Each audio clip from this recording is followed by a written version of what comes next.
Hey guys, welcome to another episode of the Reefing Texan. You may have caught the other videos I just put up, and today is Saturday.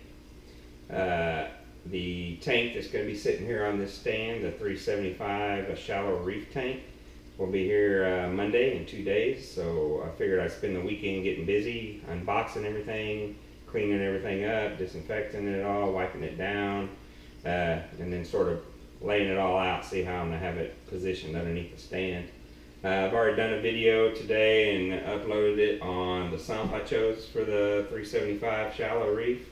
I've also did a video on the protein skimmer I've decided to go with, the Nios Quantum.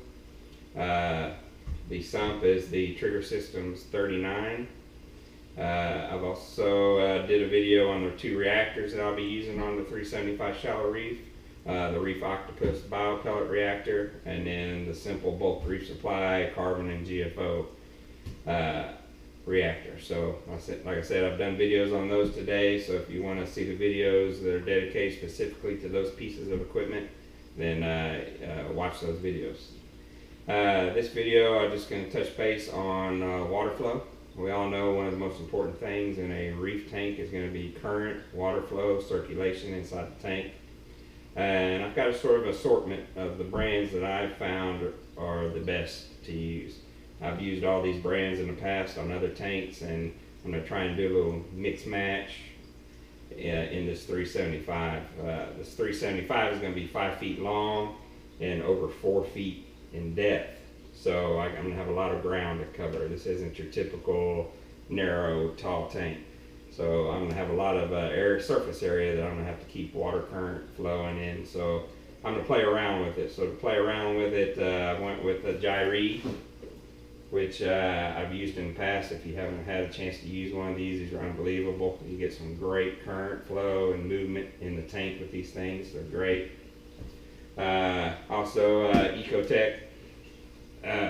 This is an MP10 that I'm currently using on a smaller tank that I have. I'll probably take that off of the smaller tank and maybe use it as a targeting system. You know, maybe there'll be a point in the shallow reef that the gyre isn't hitting, and so maybe I'll use this since it's a small pump for certain little target areas or trouble areas I may have. Also, J-bows. I'm a big fan of J-bows. For the amount of money that you spend on an Ecotech or a gyre, you can't beat a J-bow. I mean, the cost of two of these are the bigger J-bows, the RW15s. For the price that I paid for both of these, you still couldn't buy one MP10 or even the gyre. So I'm a big fan of J-bow. I've used J-bow in a lot of tanks. I've never had a problem with their Wavemakers. I think they work well. So I'm just going to run a combination in this 375. I sort of in my head have the gyre on the back wall facing the front of the tank, and then on these J-bows I think I'm going to end up having one on each side, maybe in a crossing pattern. We don't know. That'll all depend on the aquascape that goes in there, and we'll play with it and get the best current and the best flow. But I'm just doing this video to show you.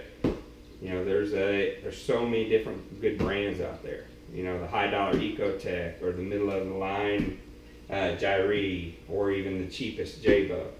They all work and they all do their job. They're all great wave makers, and they all produce great flow and great current. And they're all individually controlled. You can adjust them, fine tune them. So they all work great. So we'll see how they do on this big tank and how they handle the surface area that's going to be on this tank. But once the tank's here and it's full of water and it's going, we'll do another follow-up video on how I set all these up and the current that they're producing, and how I use them. But I appreciate you watching. Please subscribe, like the video, so that you get the updates on new videos coming out over the next week or so. We're going to be really busy making a lot of videos covering the install of the tank, the plumbing of the tank, all the filtration setup, how we're going to run everything. So it's going to be fun and it's going to be a busy time. But I appreciate you watching, and have a good weekend. Thank you.